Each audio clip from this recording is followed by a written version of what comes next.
This is the Wellness Puzzle Podcast with Andrew Jobling, author, speaker, educator, entrepreneur, and AFL player. Join Andrew as he continues his lifelong journey as a student of human behaviour. This podcast will help you live your passion, explore your potential, step into your power, and embrace your possibilities.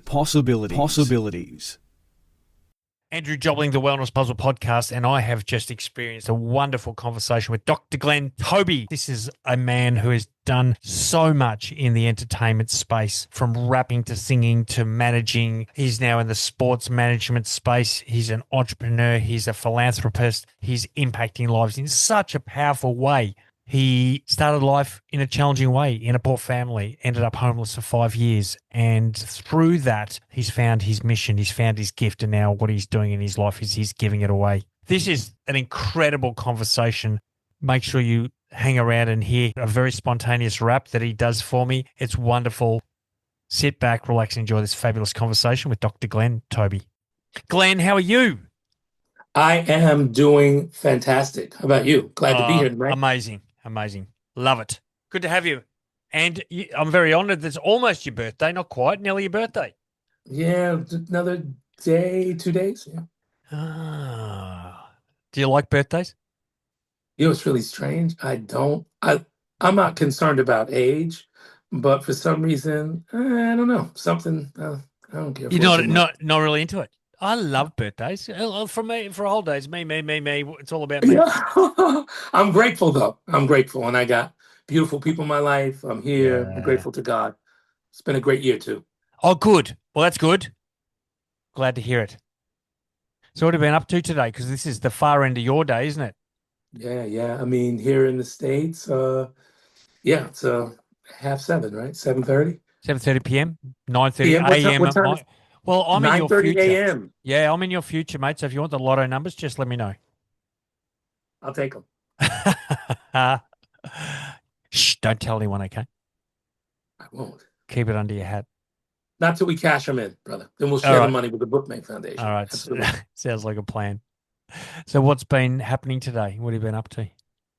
Today, just prepping the sports company, which is the Winner's Circle. We represent professional athletes, NBA, NFL, college athletes now, Wow. NIL space, name, image, and likeness, which is exploding here in America. And now student athletes are able to be paid directly from the university, whereas in the past, Okay. the NCAA, you couldn't earn any money. You couldn't be paid. The only thing you could get was the money you'd earn working, and there was a threshold to that. Now it's unlimited. Well, that's good news. It is. It's good news for Rakeem, Vic, and myself, and of course Brady Jackson, my co-founders on this Winner's Circle sports company. So we're excited about the seasons coming up. That's so good. So, I mean, this is one thing you do. Tell us about the stuff you're doing, Glenn. I mean, obviously you got your sports agency, your sports management business. What other things are you doing right now that's sort of getting you excited and bouncing out of bed? Well, I'm working with a venture capital firm called RCP Capital based out of Boston with Michael and Christina, my partners, who are the founders. I'm one of the general partners over there, and we specialize in raising funds, advancing, and helping develop companies who are in biotech, health sciences, trying to cure diseases, come up with medical devices and things that are going to make the future better to get rid of the disease of disease. Wow, that's a big job. Yeah.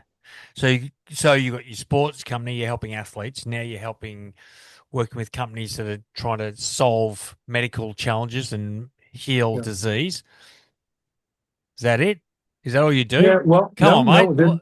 There's the consulting firm where I consult companies anywhere from startups to major Fortune 500 companies and celebrities mostly. As you know, my background was in entertainment. I represented everyone from the rapper David Banner to Saigon, LL Cool J for 4 years with Charles Fisher and Brian Latour. We did In the House with Quincy Jones and From there, went into the sports space in America. We did over $300 million in the National Football League in gross revenues.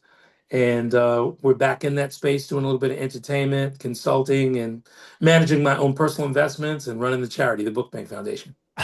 And that's it? Is that all you're doing? Oh, come on, So, Glenn. You've got to, I think you need to find something in your life that you can spend time on. well, a little What? bit. I mean, what I do, I hang out with my buds who are in Australia, so I can speak to my people on the other side of the globe, That's which us. is why I'm on your hot show that's That's emerging and growing. So that's something really good. Getting ready to share some opinions and views and thoughts and experiences here from North America all the way down under in down under. Australia. Absolutely. Well, thank you. I appreciate that. Appreciate your efforts to help us down under. And we need help. Yeah, we all need help. You We know we do. do. We do. We do. So, mate, you do a lot. What is it that drives you? What is inside of you, Glenn, that pushes you to want to do all this stuff you're doing? And clearly most of the things you're doing is to help other people in different areas and avenues of life. What is it that drives that? Well, when I was young, I experienced youth homelessness at the age of 8 until middle school. My mother had a nervous breakdown. Things were really difficult. It set in, and we had to have support from family, friends, sometimes the government. And I thrived through that with education, love, support. We were safe, healthy, had great role models. My grandmother, my mother, my dad wasn't in my life. And as I transitioned to becoming an entrepreneur and a creator in the world of music and ideology, meaning ideas, concepts that would later come, I felt that business and being creative and communications were a very important part for people changing their lives. And years later, I've developed a foundation by the name of the Book Bank Foundation, which has been around for over almost 30 years, a year, I think, short of 30. And we help the lost, the lonely, and the forgotten using critical thinking lessons, finding resources in government, and sometimes natively in the community with an outreach that touches people to bring them up. Some of those programs, one's called Groceries to Grow, where we help families who and individuals who don't have money to cover groceries and Yeah. eat healthy. We do Yeah. it for a certain period of time. That's why we call it to grow. They grow to where they're able to take care of themselves. That's We have awesome. one block at a time where we go across the country, a few different cities, and we clean up the community. Everybody comes out and picks up trash. The government helps us in that particular town or city to move refrigerators or tires or mess that's there. Moreover, we have Book Bank Institute. It's a program where kids learn online about business and the rudimentary education skills, and it goes from anywhere from early elementary all the way up to some postgraduates who want to come on and take certain classes. And lastly, one of my favorites, which is coming up, which is the Book Bank Academy, and that academy is our aviation academy, where we train children on and middle age, not just children, um, the basic rudimentary elements and understanding in the world of aviation, which is STEM. Obviously science, technology, engineering, and math rules and fuels the world. So we try to make it exciting for our youth and get them in the program. That's something we're really proud of here at Bookbank.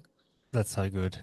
I love what you're doing. You're really, you're helping people, but more than helping people, you're actually equipping people, aren't you? That's what you're doing. You're actually not just giving a hand out, but actually helping them, lifting them, equipping them, educating them to be able to be self-sufficient and self-sustaining and empowering them that no matter their Yeah. Yeah. circumstances, they can find a way forward and they can live an abundant life, which I love. I'm involved with a charity here in Melbourne that's attached to my church that we every Wednesday we do a community dinner for homeless people. And there's a lot of tragically there's a lot of homeless people in this city, as I'm sure there are in Atlanta, as I'm sure there are in every city around the world. And one of the things that I love doing it. One of the things that I see, though, there's so much homelessness, and there's so many great organizations out there that feed them, clothe them, that kind of stuff, but not many that equip them. Because what we're doing in a lot of cases is enabling homelessness. We're making it Yeah. easy for people to be homeless. Yeah. And And so, I believe in that. I believe in that. It has to cut off the sustenance, the support. It has to cut off, and there needs to be. So many of the fires of homeless, the lost, the lonely, and the forgotten, it's been distinguished, and that light has gone out. That light of hope, that fire that they need to burn the food or cook the food. Metal, whether you're welding, it takes fire, a spark, energy. If you constantly just provide a light and light the fire and leave, they can't self-ignite. And even when it ignites, it has to continue to burn, even when the flame's not being shown. yeah, So it's not giving in, which we're giving in to your misery, your ideology, your suffering, or your poor choices. It's not giving up, like giving in hope that you'll get up, because they'll give up in getting up on their own. But what we try to do is stand beside them, show them the resources, teach people how to put their own seeds in the ground, because the seeds are greater than the fruit. People yeah, always go for the fruit. They always go for the finish because they think that's where the sustenance is, but it isn't. no, The sustenance is in, the supplication is in the very seeds. Seeds are yeah, bigger than trees and bigger than the fruit because they absolutely. germinate and continue perpetually. So Forever. we have to be able to say no in order for them to say yes. Yeah, I love it. I love that. And I guess the message there is irrespective of your circumstances. And look, there are people dealing with a lot of crappy circumstances, as you have, which we'll talk more about in the next part. But, every day people are waking up with some kind of disease or some kind of challenging scenario, whether they're living on the street or whether they're dealing with some kind of conflict or some kind of debt or whatever. And I think my message, and this is why I'm excited for you and I to be chatting, Glenn, is we're going to give people hope to know that they can plant a seed in the ground, no matter Absolutely. where they're at. One seed Yeah. can be grown, can be planted, and that seed can turn into an abundant harvest with a bit of focus, with a bit of nurturing, and a bit of belief. And I think the biggest thing these people lack is that self love, that self belief, that self worth piece. So hopefully this message that you and I are going to pass on to people is no matter where you are, what you're doing, what you're dealing with, you are worth it. You're beautiful. You're worthy. So, mate, let's have a break, come back, and let's inspire the socks off some people, shall we? Let's do it.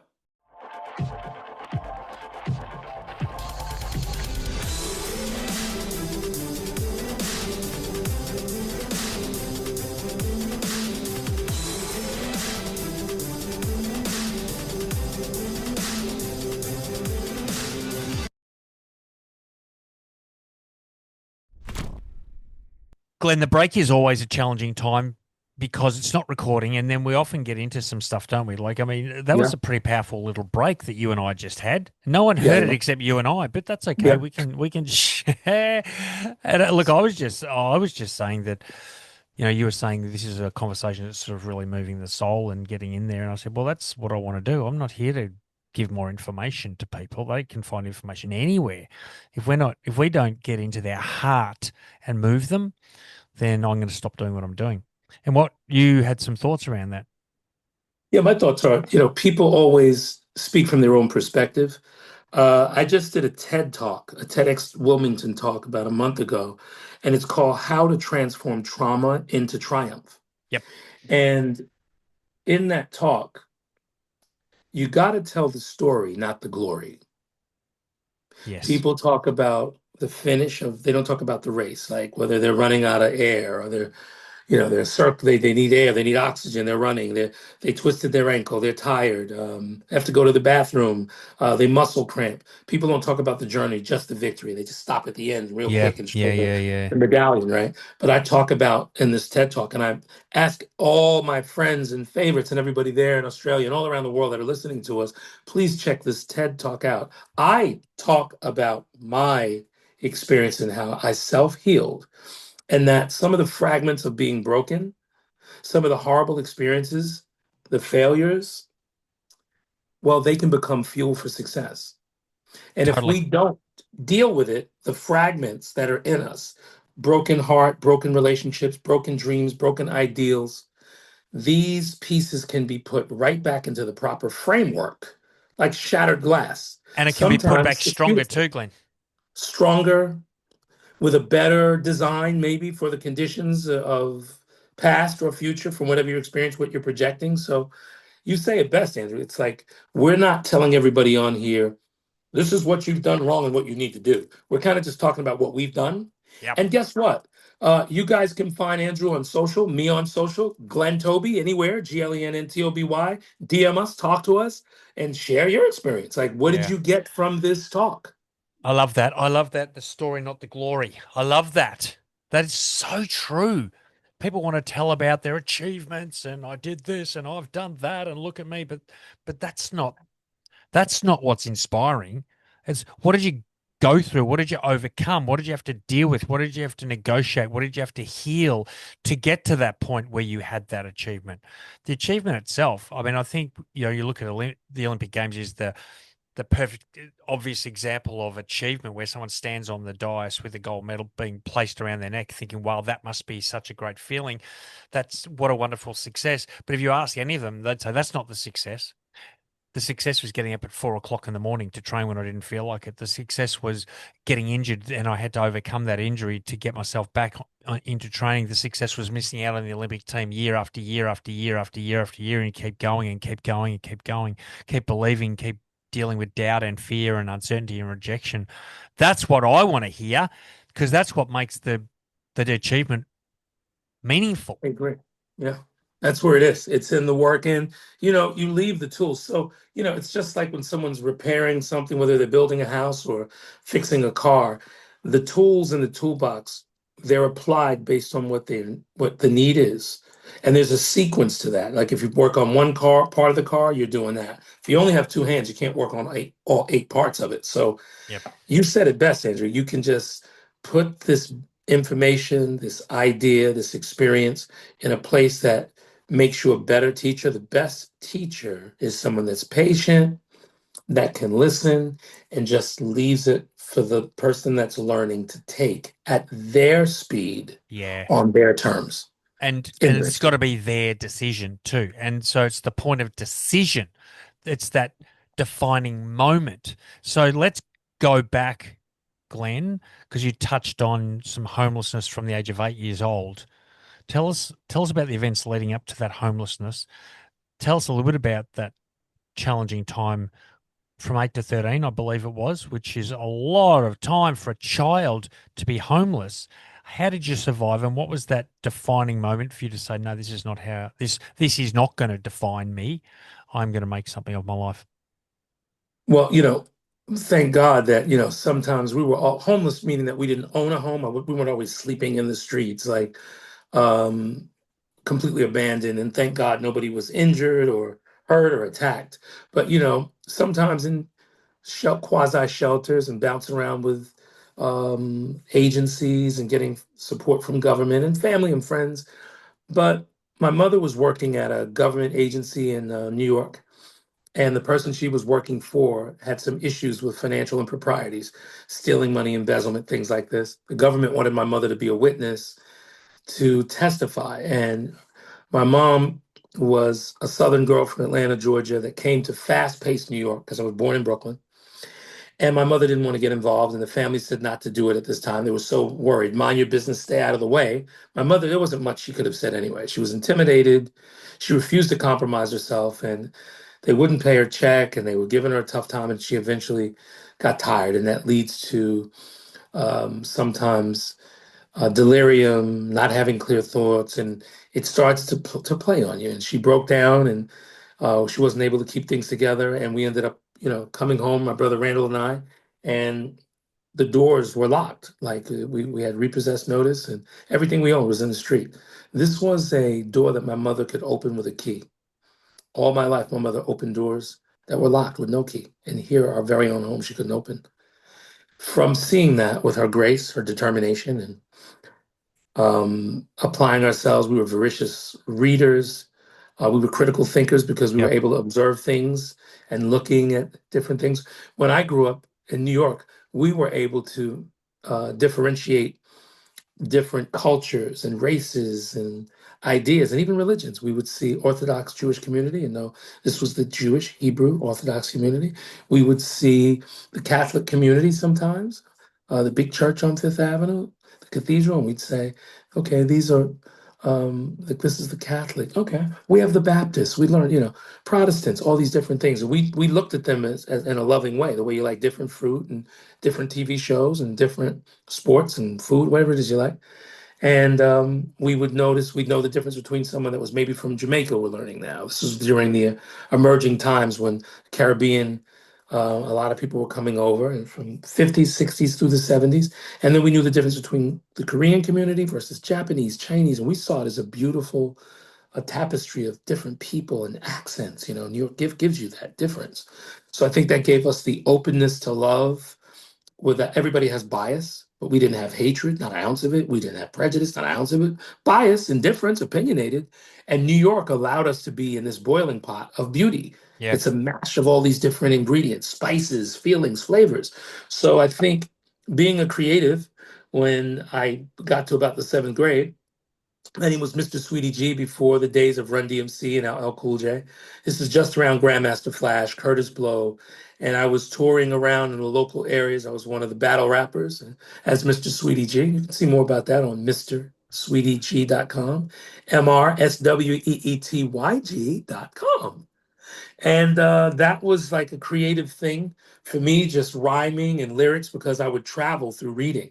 Whether I was reading early years, Tom Sawyer, and I was on the water with Tom Sawyer, or an imaginary journey going out of space, or Ralph Ellison's Invisible Man in middle school about what it was like to be a man of color in America during very difficult Jim Crow era, living in New York. So we're applying love and critical thinking and grace and Yep. respect to all these world challenges, from horrible experiences to the great ones.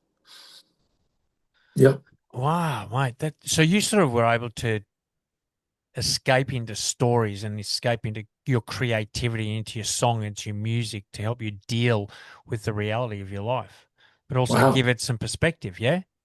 Well said, my friend. Absolutely. And I dwelled in it and lived in it, and I draw on it to this very day, from hearing as a musician, as a writer, a producer, a singer, a rapper. I can hear tonality, the voice inflections, the moderations of tone to be able to emanate with humans on a human level, to can tell what's missing, like emulating a voice when Yeah. someone says, "Man, that's great," or "That's okay with me."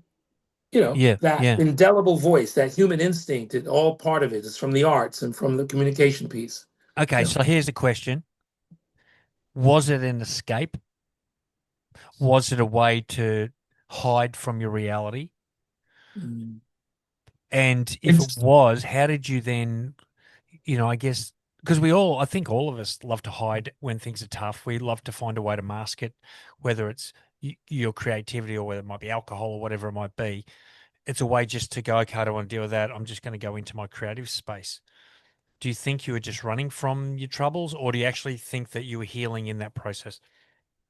Amazing question, Andrew. I never thought about this in my life this way, the way you asked it, because this answer is different than I've ever heard of it or thought of it from myself in my mind of thinking.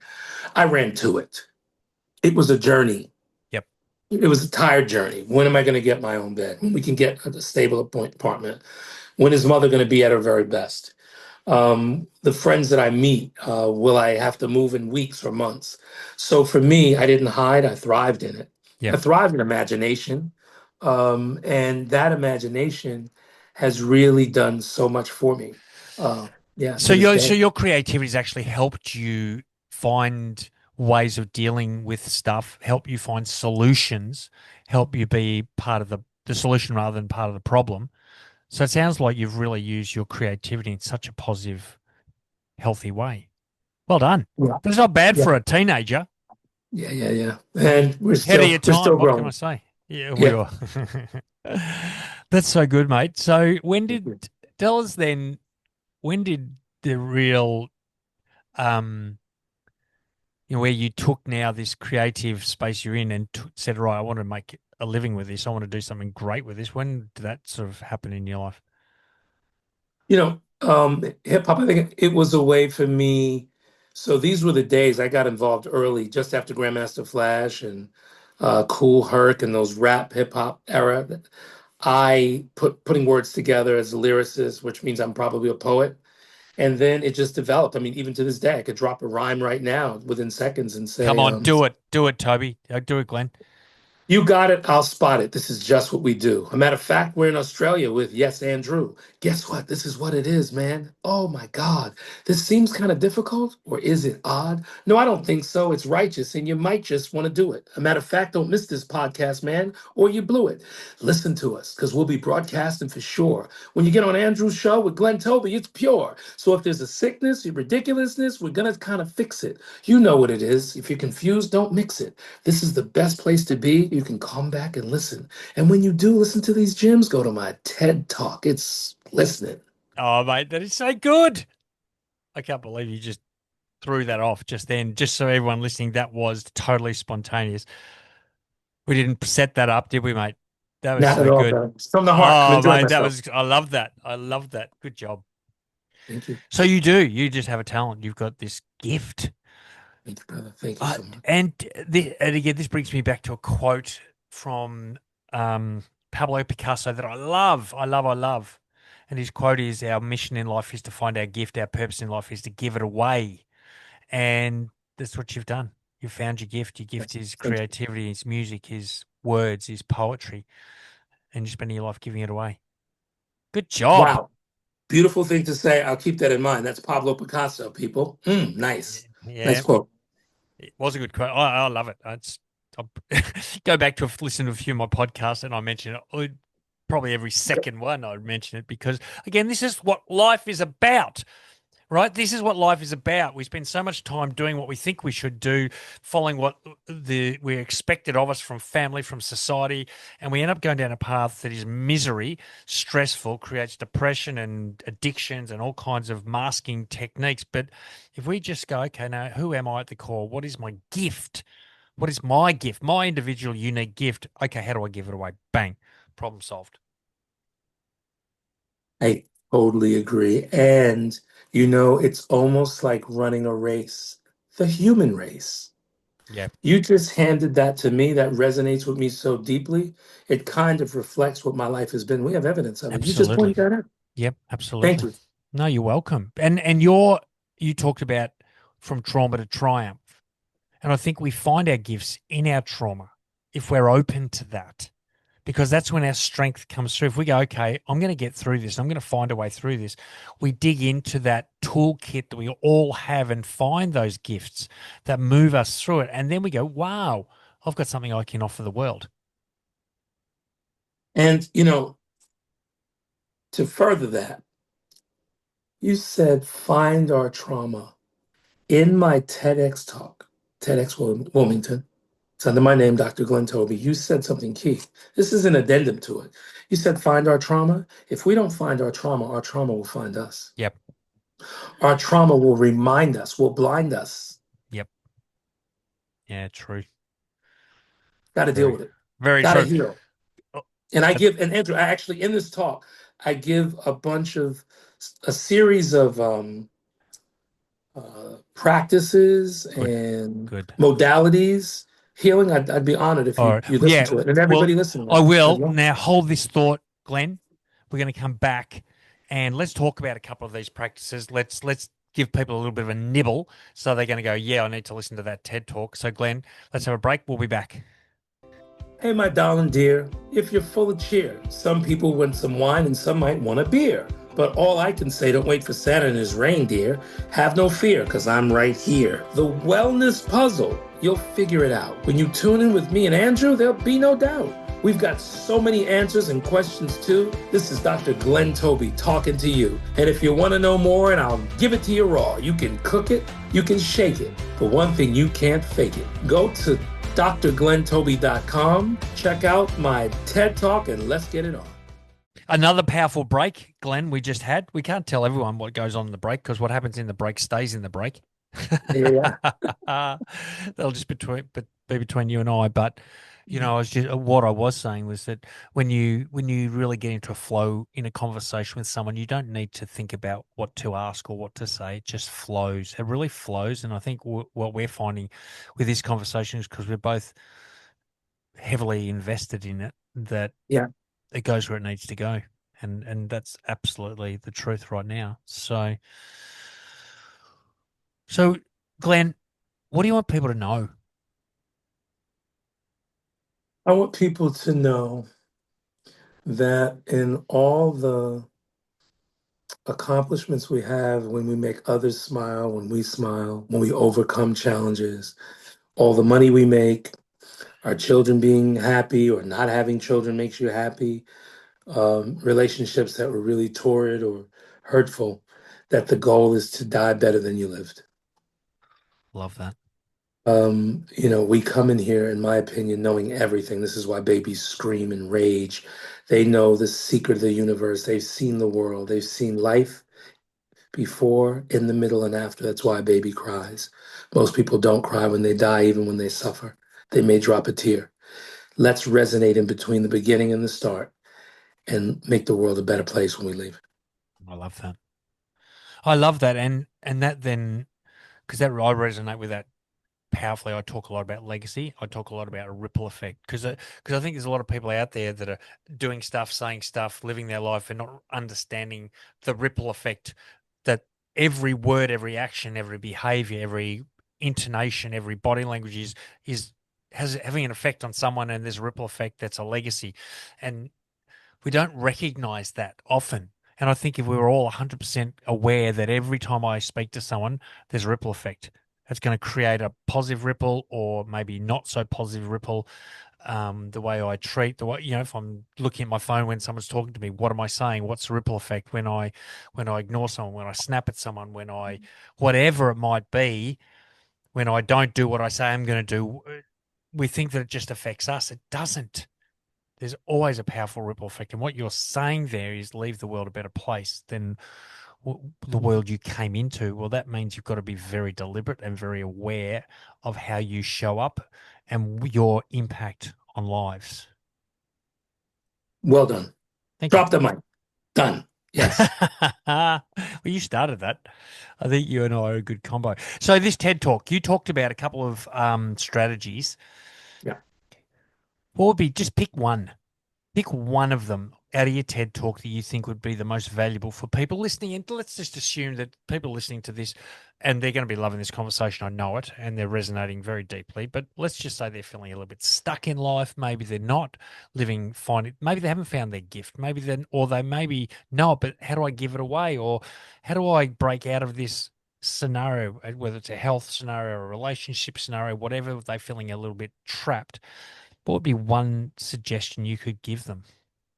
I think this is an exercise I do. Some people don't want to go to therapy, don't want to go to a psychiatrist. They've tried it, it doesn't work for them. They don't want to share secrets or issues with loved ones. People have things that trouble them, that burden them, and they may not want to take it to a parent, a friend, someone they work with, and they keep it in secret and they're suffering. And they can't get around it. I have an exercise where if you don't have winter clothes and you just have summer clothes, you put on a bunch of shirts. If it's middle of the summer, it could be a 2, 3 long sleeve shirts. It could be a hat. You could have mufflers or earmuffs. You put on gloves, Yep. 2, 3 pairs of socks, and you think about something. If you're being burdened by your family, if it is heritage, ancestors, parental upbringing, something that happened when you were a child, a relationship. If you're forced to perform, my father is super successful and it's falling on me to do better. Or my father was a horrible human being. I don't want to be like him. I'm ashamed. Take that first coat off and say, I release it. Yeah, I love that. Or jacket or multiple shirts. Just name something that's troubling you. And when you say it, you say, I release this. If something happened to someone, if they were spiritually, emotionally, mentally, sexually, financially abused, you take off that first layer, maybe, and it could be the socks, whatever you want to pick, because you're walking in that shame, right? If someone was sexually abused, if someone was emotionally abused and they feel it's their fault, something happened with their child, it could be emotional abuse. Take off one pair of socks and say, this is not my fault. I let this go. Then you go back and say, I deserve better. Take off the second one. It's the third pair of socks. If it's four, I forgive you, whoever did this to me. And then the fourth, you're barefoot and you say, I am back in the essence of the beginning of my life and I've released all this. I'm bare feet. And you take every single thing off from every single thing that bothers you until you're absolutely naked, till you're down to nothing, or just your underwear, or just your shorts, or just a shirt, until you're ready to take it all off step by step on your own terms privately. And when Mm, everything's off, or some of it's just on, go look in the mirror, look at your eyes, look at your nose, look at your mouth, and then look through your chest and see if you can see anything. Do you see your heart? Do you see your soul? Do you see that you're moving? And when you move it physically, it's going to move spiritually too. I love that. I love that. And well, it's winter here in Australia, so being naked, I just gotta make sure the heater's on when I get naked. But What's the uh, temperature? What's the temperature, Andrew? Don't be oh, selfish. look, it's not that cold. I mean, Come we on, what we is it? deal in we deal in Celsius, so I don't know what it is in Fahrenheit. I'd have to do a calculation. Do you know Celsius at the moment in where I live? It can, it gets around a cold day might be 5 or 6 degrees Celsius, which is not that cold. No. Really, we don't get snow. It's not freezing. So, but it's all relative, isn't it? Watch this. Alexa, how much is 5 degrees Celsius in Fahrenheit? 5 degrees Celsius is 41 degrees Fahrenheit. It's pretty cold, really. Yeah. It's amazing. So when it's I, summer here, Americans that are listening, because all you Americans that have followed me to come and hang out with Andrew right here, all of you guys listening, you're learning something else. So when it is summer for us, or very hot for us, it's like fall, winter for you all. We yes, learn that in school, but we forget, that's because you right. don't think about it. We're all in our own space in our own time. Well, You know, what's it just interesting, happens. I was speaking to someone yesterday who's a Brazilian. She's in Australia, but she's going back to Brazil. And I said, she's going back to Brazil for a holiday. I said, oh, that'll be good. You'll get out of Melbourne winters into summer. She goes, no, it's winter in Brazil as well. And I'm going, what? Because Brazil, South America, a large part of South America is in the Southern Hemisphere. Isn't that interesting? See, I didn't even know that either. I thought, okay, well, South America is going to be the same season as North America. Yeah, But yeah. South So would America I. is massive. Anyway, so there you go. Yeah. So we're learning stuff. We're learning about the climate, about the country, about all that stuff. But anyway, going back to what you were saying about being naked and then just looking at yourself in the mirror, what came to me was if, because so many people just beat themselves up and it's my fault and the shame and the guilt and all that kind of stuff. But the fact that you've gone through that unlayering process, that letting go process, means that you've got a good heart. Means as a human, you're a good human, because if you weren't a good human, you wouldn't feel those emotions that you were feeling. Thank you. You'd be going, oh, well, I don't care. If I hurt someone, I don't care about that. But you do care. And I think that's what came to me when you're saying that. When you look at yourself in the mirror, you should see a person that's got compassion. You should see a person that's got love. You should see a person that deserves to be forgiven for whatever's happened. And you rightly should be able to let go of that. That's what that activity brought to me. So thank you for that. And thank you for seeing it. I pray that many of you listening to us today, you're picking up what we're putting down. We're not giving it to anybody. We're just putting it down, hanging out, letting people pick what they want and don't take what they don't want. Yeah, and we're just saying get naked. It's basically what we're saying, Glenn. Get naked because it's good when you're naked. And make sure you're inside the house if you're in Australia. And be careful if it's summertime. Well, we can get away with a little bit more bathing suits. We can kind of explain it. Yeah. Yeah, I love this, Glenn. This has been a wonderful conversation. Tell me, how do people, with all the stuff you're doing, you've given us some websites and links and stuff with your TED talk and all the other things you're doing. If people, is there a one-stop shop that people can come to find everything that you do, or access you, speak to you, reach you, find your resources? Where would they go? Go to Dr. Glenn Toby, DrGlenn, two N's, Toby.com, and it'll lead you to my social media. And everything social media is either Glenn Toby, GLENN TOBY. Google it, search it, go to YouTube, check out what I'm communicating and sharing. And your TEDx talk, Is that on your website as well? Where would we find your TEDx talk? It's on the website. I also have my own channel, Dr. Glenn Toby or Glenn Toby. Yep. You can search for it and you'll find it. And leave a comment for all my family and friends down there. Okay, talk to me. I want to talk back to you. Yeah, talk to And this man. Andrew, you're giving us a bridge and a pathway. We're halfway around the world, brother. Mate, this has been a wonderful conversation. I'm grateful for what you've shared and your insights and just the human that you are. So keep giving away that brilliant gift you've got because you're making a difference. So thank you so much. So kind, so good. Let's be in touch, brother. Absolutely. Thanks, Glenn. Thank you. That was powerful. That was fabulous. That was amazing. And I'm so glad you got to experience that. As I'm glad I got to experience that. I had no concept of what that conversation was going to be like and could not have predicted or imagined it would be as good as it was. I hope you got a lot out of it. I hope you're inspired. I hope you're ready to go out there and live your best life. If you would like to reach out to Glenn, go to drglenntoby.com and all of his information and his social media links are there, as is his TED Talk. Thanks for being with me this week. A wonderful week, an incredible conversation. I hope you'll share with everyone you know, and then I hope you'll be back with me in my next episode. My name's Andrew Jobling. This is the Wellness Puzzle Podcast.